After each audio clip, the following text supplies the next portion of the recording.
கர்த்தருக்கு ஸ்தோத்திரம். என் பெயர் பூர்ணிமா, என் மகள் பெயர் பிரவீன். நான் கடந்த பூ மார்க்கெட் பகுதியில் வசித்து வருகிறோம். கடந்த 5 வருடங்களாக நம்முடைய சபைக்கு வந்து கொண்டிருக்கிறோம்.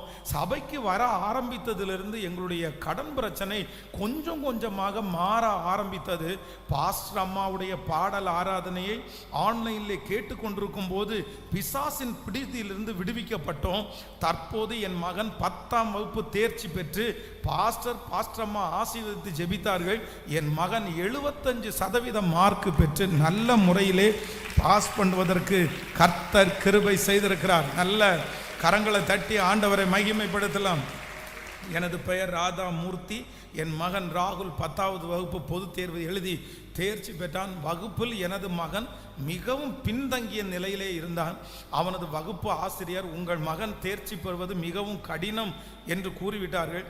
எனவே அவனை அழைத்து செல்லுங்கள், இனி படிக்க வைக்க வேண்டாம் என்றும் சொல்லிவிட்டார்கள். அரையாண்டு தேர்வு வரை ஒரு முறை கூட அனைத்து பாடங்களிலும் தேர்ச்சி பெற்றதே இல்லை. என் மகனுக்காக டீன்ஸ் லீடர்கள் பாரத்தோடு ஜெபித்தார்கள். ஒவ்வொரு தேர்வுக்கு முன்னும் அவனுக்காக ஜெபித்து அனுப்பினார்கள். தேவன் எங்களுடைய ஜெபத்தை கேட்டு என் மகனுக்கு ஆச்சரியப்படும் விதமாக 64% 64% மதிப்பெண்கள் பெற்று தேர்ச்சி அடைய உதவி செய்தார். பேதைகளை ஞானியாக்குகிற தேவனுக்கு நல்ல கரங்களை